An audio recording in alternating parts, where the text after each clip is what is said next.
Finish him! Are you still there? ¡Un forastero! Déjame hacerte una pregunta. ¿Cuál pensás que es la industria del entretenimiento más grande a día de hoy? Puede que pienses que la música, puede que pienses que es el cine, pero no. Estas respuestas son incorrectas. Es el videojuego y su industria la más rentable a día de hoy. Una industria que levanta dinero a montones, no solo por año, no solo por mes, sino también por día. Sin más venir a cuento, videojuegos como Grand Theft Auto 5 lograron más de 800 millones de dólares en su primer día de lanzamiento, lo cual nos habla de la importancia y el peso que esta industria tiene a nivel global. Ahora, ¿qué pasaría si te digo que todo este imperio del entretenimiento estuvo, hace algunos años atrás, a punto de desaparecer? Vení conmigo y viajemos al año 1983, el año donde los videojuegos casi desaparecen por completo.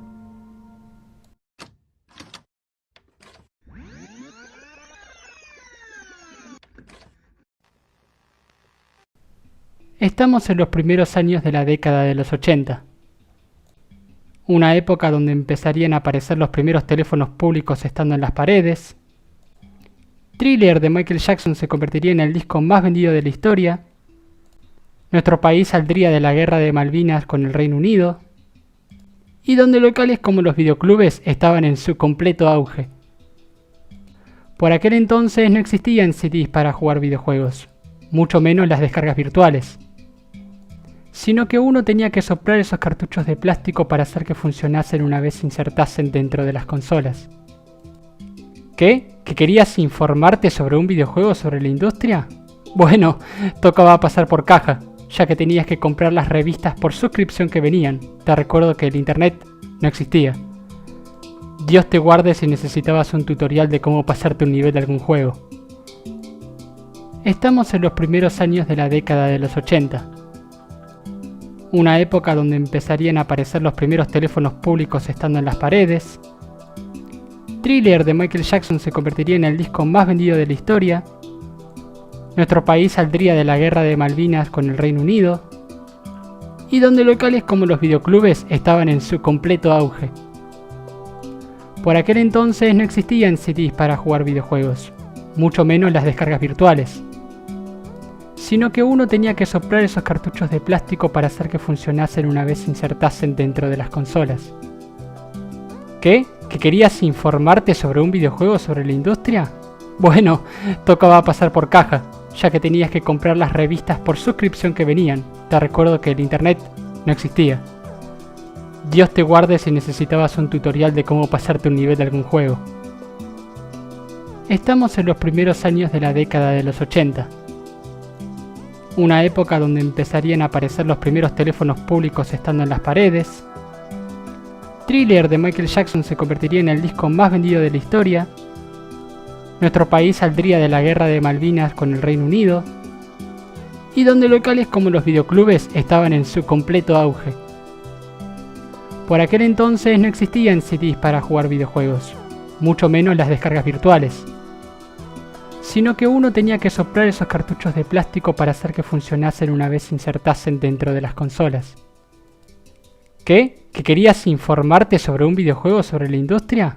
Bueno, tocaba pasar por caja, ya que tenías que comprar las revistas por suscripción que venían. Te recuerdo que el internet no existía.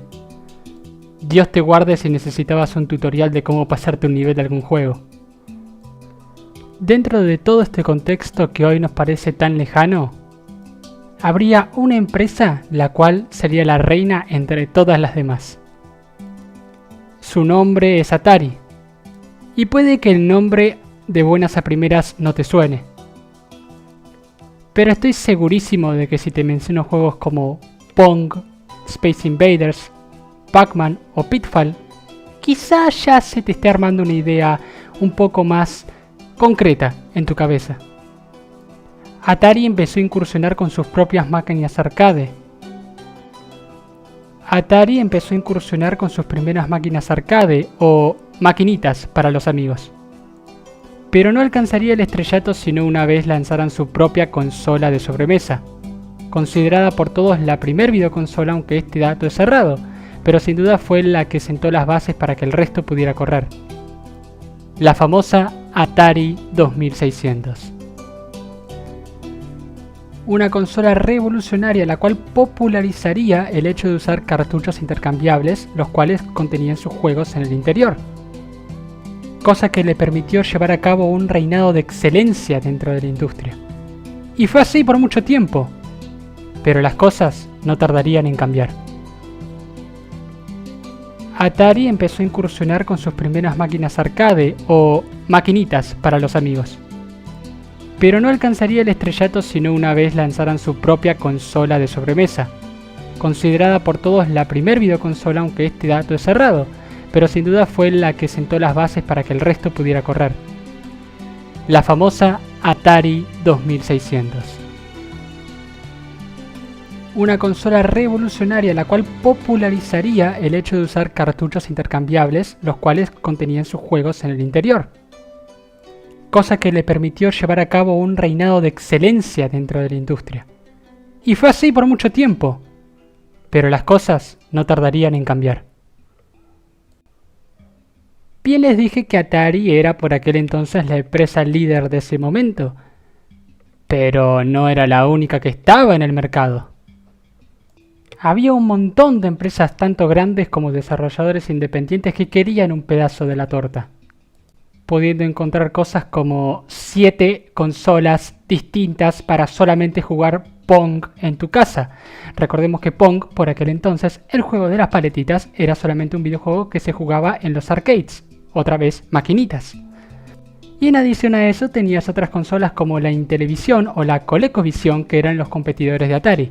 2 consolas también orientadas exactamente lo mismo, solo que estas sí permitían usar cartuchos intercambiables y no como las otras que eran solamente para jugar Pong. Eso sin mencionar otras decenas de consolas las cuales pasaron desapercibidas por, bueno, ser un tanto irrelevantes en comparación con el resto de la competencia.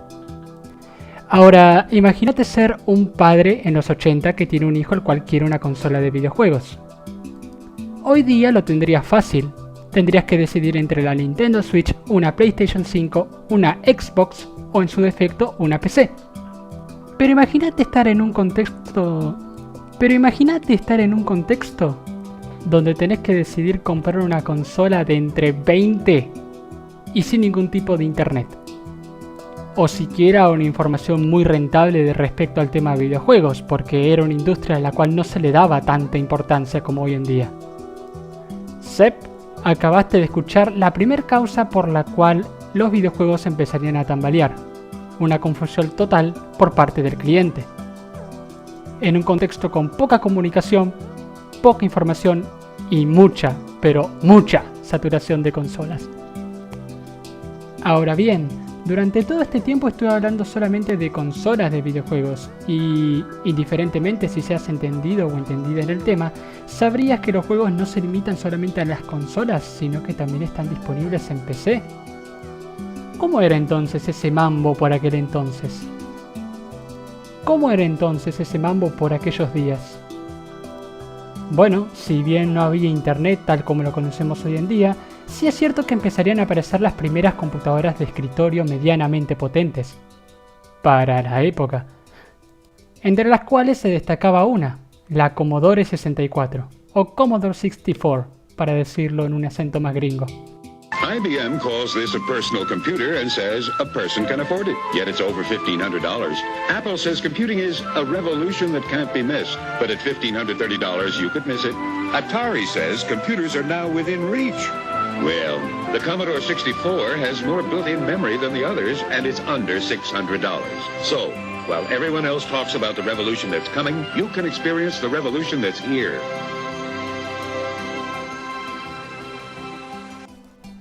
Tal como acabaron de escuchar en la publicidad anterior, la publicidad que hacía la Commodore 64 contra la Atari y contra toda la industria de los videojuegos era sumamente agresiva, haciendo hincapié no solamente en el precio que éstas tenían, sino también en su utilidad, planteando una simple pregunta: ¿para qué comprarle a tu hijo una consola ¿Para qué comprarle a tu hijo una consola de videojuegos la cual puede distraerlo de la escuela, cuando podés comprarle un ordenador personal que puede hacer lo mismo y encima prepararlo para la escuela e incluso el trabajo? Aparte de tener más funciones que solamente jugar, si ese fuera tu caso. Es entonces cuando aparecería la segunda causa, la cual pondría no solo a Atari, sino al resto de la industria cada vez más contra las cuerdas de un ring imaginario. O quizás no tan imaginario.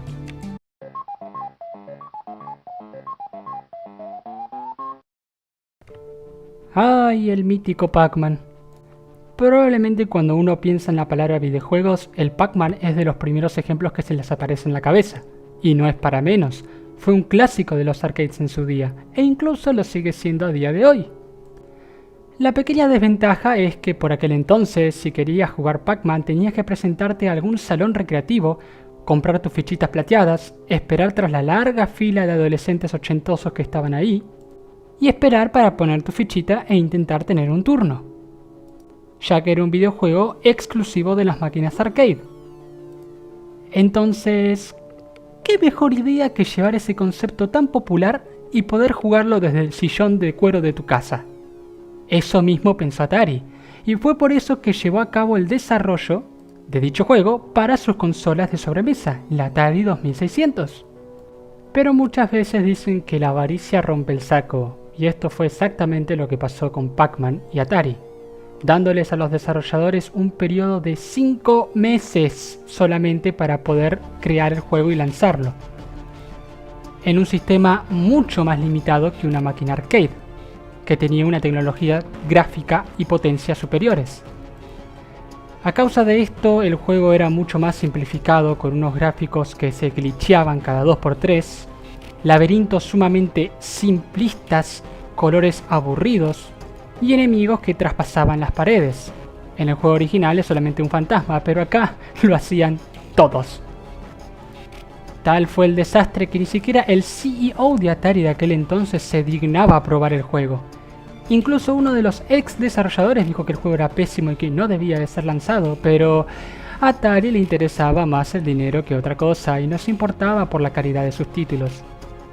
Y es importante que ustedes se queden con esta idea, la idea de que no había control de calidad en los títulos que se hacían, de parte de ninguna empresa. El título ciertamente vendió, más o menos unas 7 millones de copias, e incluso ayudó a la venta de la consola como tal, porque era muy anticipado. Repito, poder jugar Pac-Man desde el salón de mi casa sin necesidad de hacer una fila de adolescentes en una máquina recreativa, parecía una cosa sacada de una película. Pero la crítica no se hizo esperar y fue sumamente dura, y esto, bien dicen que lo barato sale caro, porque si bien ayudó a vender un poco de consolas, esto no hizo más que ensuciar la industria de los videojuegos, haciendo que la gente perdiera confianza y se empezara a hablar de los videojuegos como simplemente una moda pasajera que ya estaba empezando a llegar a su fin. Con un coste de producción de 125 millones de dólares, la mayoría de esos de la licencia, había que pagarle al señor Spielberg claramente, y más de 4 millones de unidades fabricadas, ET el videojuego prometía ser una revolución en la industria del videojuego. Tanto así que incluso se hicieron preórdenes antes de que las preórdenes de videojuegos siquiera existiesen, al menos tal como las conocemos hoy día. Y la anticipación también era bastante grande. De hecho, se pretendía vender este juego, y de hecho así se hizo, para las navidades de ese año. Hello? Somebody out there?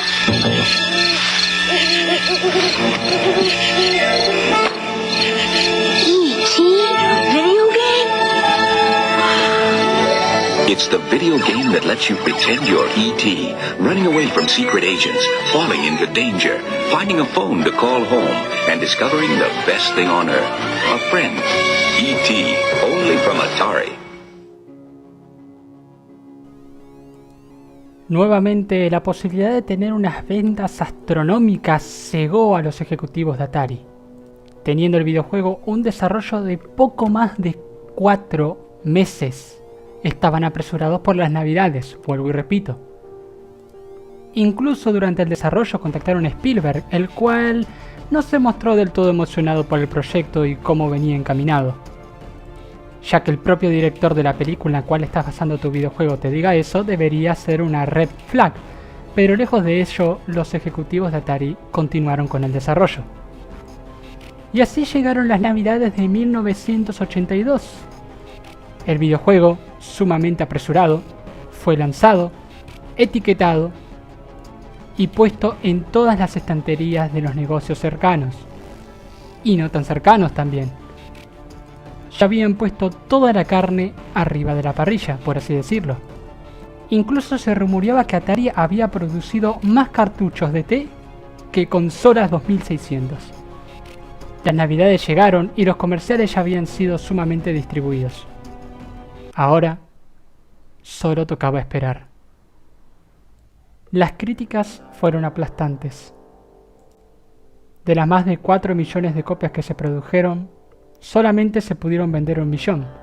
Y digo solamente porque la mayoría de ellas fueron devueltas por los clientes, los cuales, que ya de por sí estaban acostumbrados a tener títulos de dudosa calidad porque, repito, no había control de la misma, los devolvían a las tiendas. Más temprano que tarde, los cartuchos empezaban a juntar polvo en las estanterías de los locales, porque ya nadie quería comprarlos.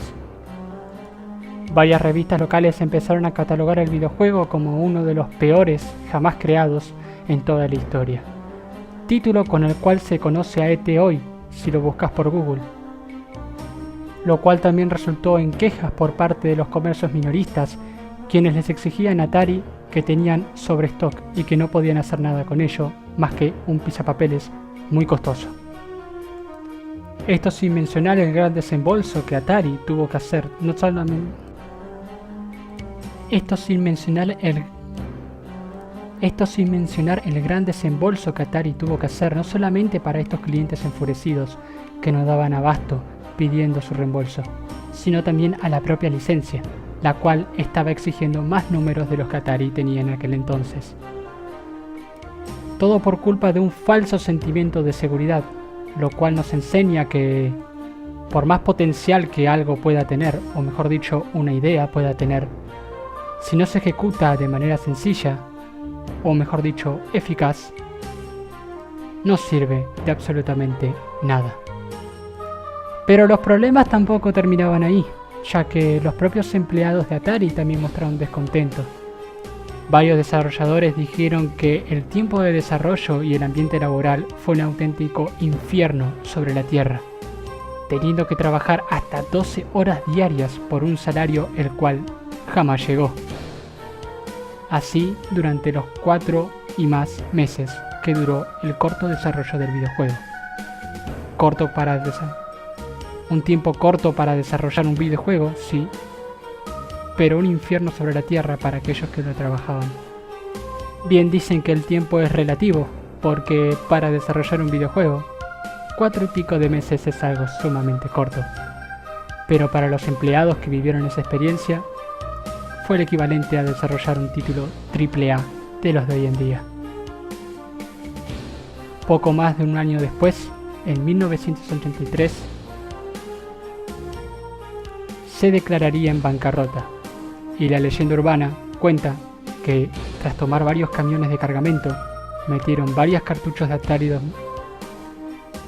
Y la leyenda cuenta que, tras esto, y sin mucho más remedio, tomaron varios camiones de cargamento pesado, los llenaron de consolas y cartuchos de E.T. el extraterrestre y algunos de Pac-Man, y los enterraron en el desierto de Nuevo México, tratando de enterrar los vestigios del pasado que significó en su colapso total.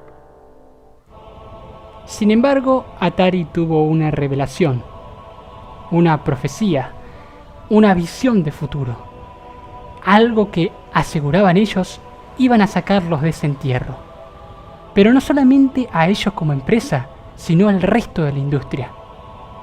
Se acercaban las navidades, lo cual significaba un periodo de ventas muy alto o potencialmente alto. ¿Y qué mejor que usar 2 franquicias que ya tenían una reputación exitosa y hacer un port o videojuegos de ellas? Los ejecutivos de la gran A estaban sumamente extasiados. Se estrecharon las manos y pusieron, valga la redundancia, manos a la obra. O mejor dicho, hicieron que otras personas se pusieran manos a la obra.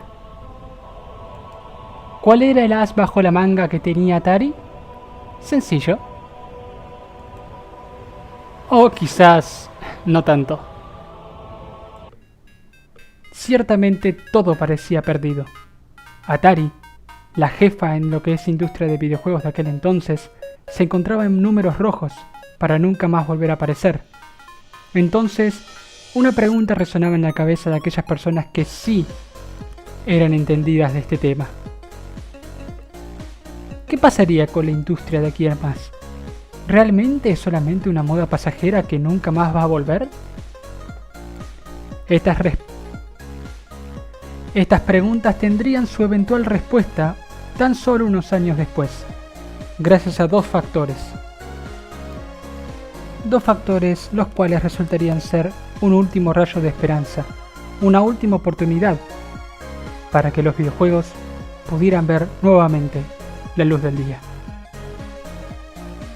Bien les dije que Atari era por aquel entonces la empresa líder de ese momento, pero no era la única que estaba en el mercado.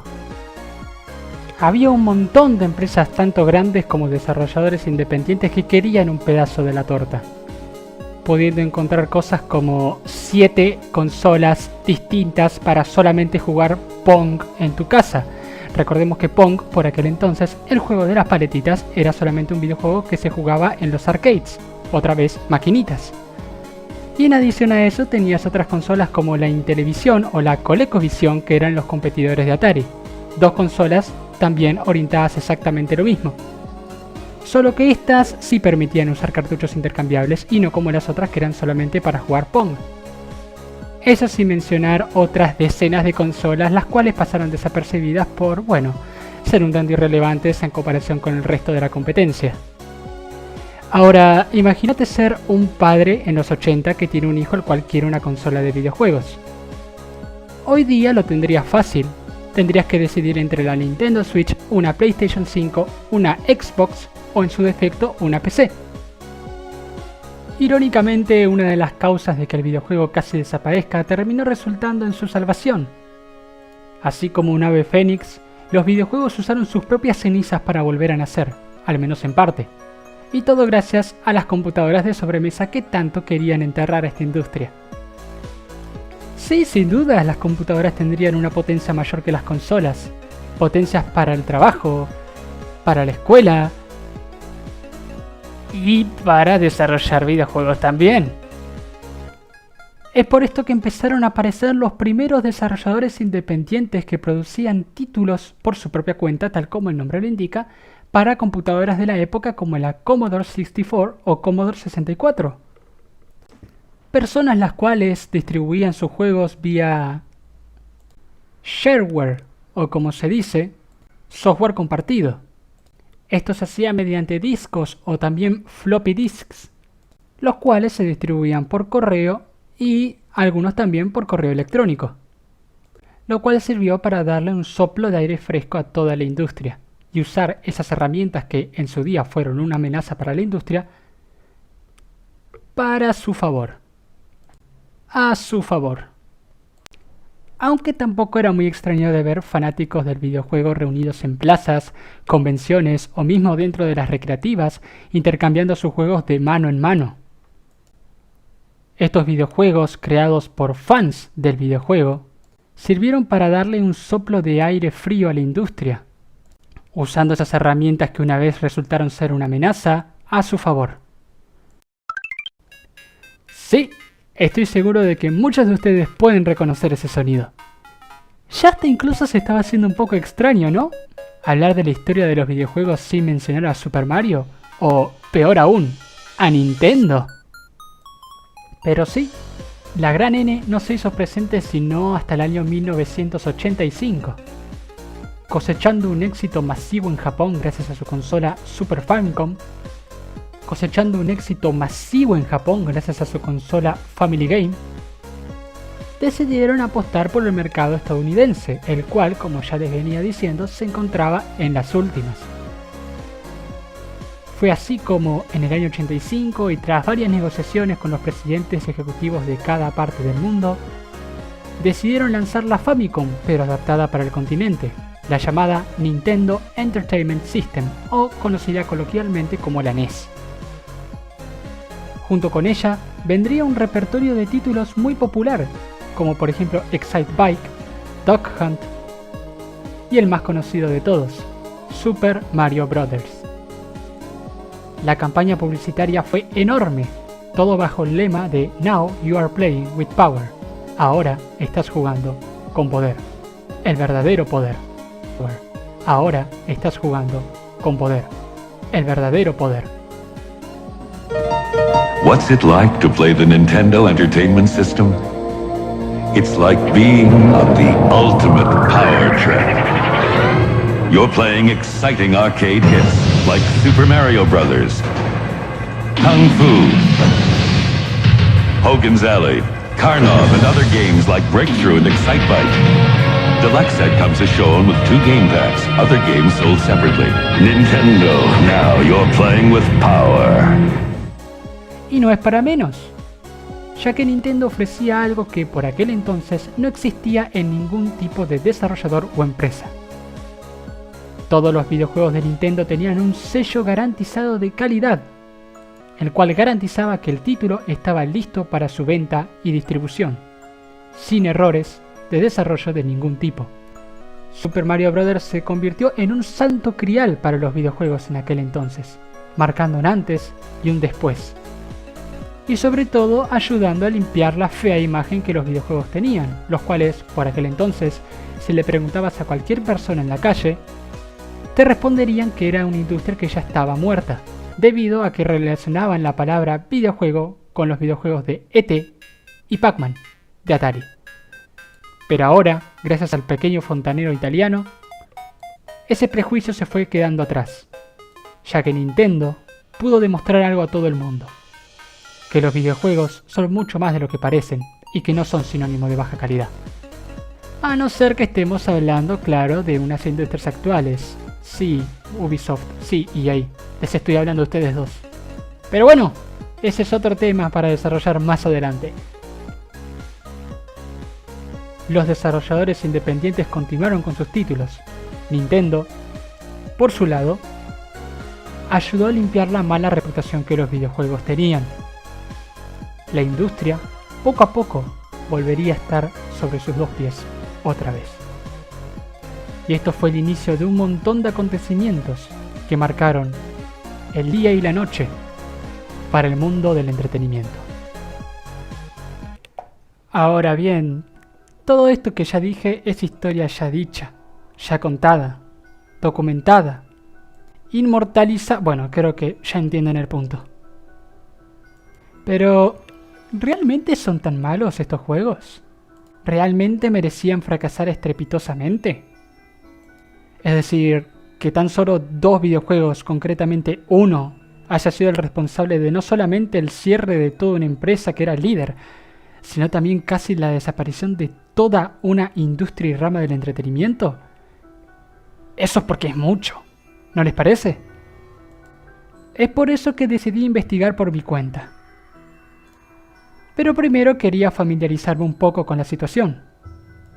Fue entonces cuando recordé que un viejo amigo mío, que atiende un local de ropa, tiene exhibida como decoración una Atari 2600 que alguna que otra vez he mirado de reojo. Así que, sin más dilación, agarré mis llaves. Pasé por debajo de la estación de trenes caminando. Caminé un poco más entre todo el barullo de gente y entré al local de ropa masculina. Mi amigo me atendió con una amplia sonrisa en el rostro, preguntándome qué hacía ahí. Fue un tanto incómodo que decirle que venía a mirar un objeto inanimado de plástico que estaba en una estantería, pero bueno, por la ciencia, ¿no es así?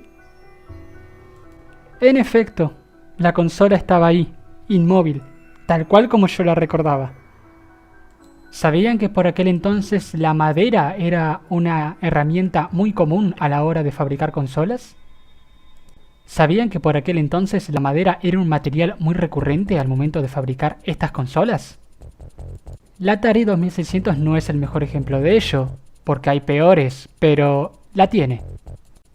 Una amplia franja de madera enfrente de la consola, con el logo de Atari a la derecha. Una especie de efecto acordeón de plástico negro el cual recubre la parte superior. Y en el tope de todo eso, tan solo una pequeña solapita de plástico con un total de 6 interruptores, 3 de cada lado, y en el medio un rectángulo enorme para introducir los cartuchos, con la leyenda de Video Game System. Hoy día tenemos controles con joysticks analógicos e incluso luces, y con aproximadamente unos 16 botones. ¿La Atari 2600? Que sea un rectángulo con una palanca gigante y un botón rojo. Sí, con eso bastará. Se notaba que la palanca de este... Resulta increíble cómo con algo tan rudimentario como esto se podía llegar a jugar grandes juegos. Pero bueno, Roma no se construyó en un día, ¿no es así? Pero mi investigación no tenía que terminar ahí. Esta solamente fue una primera impresión de cómo era la consola y poder sentirla y entender su funcionamiento. Pero ahora tocaba la parte más difícil: el juego. Encontrar una copia de Tele Extraterrestre hoy día sale un total de 12.000 pesos argentinos. Y yo soy de las personas que le pone agua al shampoo para que este dure más, así que creo que es menester aclarar que claramente no tengo 12.000 pesos para gastar en un pedazo de plástico con unos circuititos dentro. Por eso, opté por la opción más sencilla y al alcance que todo el mundo tiene: emuladores. ¿Qué haríamos sin ellos nosotros, los fanáticos de los juegos, no? Fue así como empecé a teclear en búsqueda de un emulador que funcionase, y encontré uno llamado Stella. Pero resulta que ahora se inventó una cosa nueva que es Donationware, de los creadores del shareware que les dije antes, al parecer. Y claramente no iba a donar en dólares a una persona solamente para jugar un juego unos minutos y grabar mis impresiones. Menos ahora con el dólar casi rondando los 500 pesos ahora que estoy grabando esto. Así que busqué otra opción. Y afortunadamente la encontré. Señoras y señores, la página juegoteca.com. No es teca, es la letra TK. Bueno, cada quien con sus nombres lo que decide, para gustos colores. Una página llena de juegos clásicos donde tan solo tengo que apretar un simple clic y ¡pam! Ya estoy jugando. Sin ningún tipo de instalación, nada. Como esos jueguitos flash que te jugabas. Así como cuando jugabas el juego de la chica agua y el chico fuego en las horas de computación. Exactamente. Con solamente un clic ya estaba jugándolos. Y ciertamente... Bueno, podría contarles en off todo lo que fue eso, pero para eso prefiero dejarles mis impresiones grabadas en vivo. Y es así como concluye nuestra historia de hoy. Podemos sacar varios aprendizajes, pero me gustaría quedarme con solamente uno. De tener una buena oportunidad, aprovecharla. Pero no dejar que la avaricia o lo que ésta pueda llegar a darnos nos ciegue. Es preferible tomarse las cosas con tiempo y calculación, antes que tirarse de cabeza a una pileta sin siquiera comprobar si ésta tiene agua o no. Afortunadamente la historia tuvo un final feliz, pero ¿cómo prosiguió todo esto de aquí en más? ¿Nintendo siguió liderando durante siempre la industria del videojuego? ¿El entierro de cartuchos de Atari es una leyenda urbana o es una realidad? ¿Cómo es que pasamos de ver unos simples píxeles en pantalla a gráficos ultrarrealistas que se confunden hasta por películas? ¿Qué industrias nuevas aparecieron o desaparecieron con el paso del tiempo? ¿Dónde está Atari hoy día? ¿Hubo otros fracasos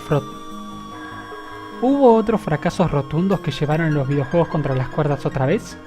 ¿O solamente las empresas que los hicieron?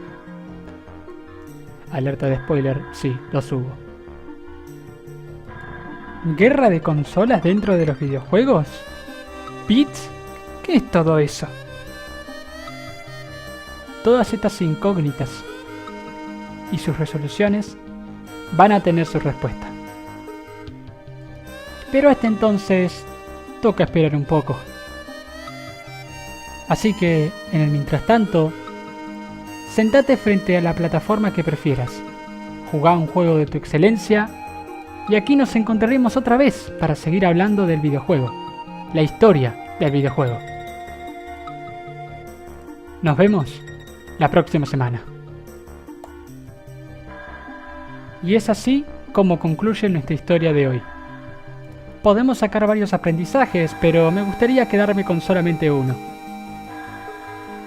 De tener una buena oportunidad, aprovecharla. Pero no dejar que la avaricia o lo que ésta pueda llegar a darnos nos ciegue. Es preferible tomarse las cosas con tiempo y calculación, antes que tirarse de cabeza a una pileta sin siquiera comprobar si ésta tiene agua o no. Afortunadamente la historia tuvo un final feliz, pero ¿cómo prosiguió todo esto de aquí en más?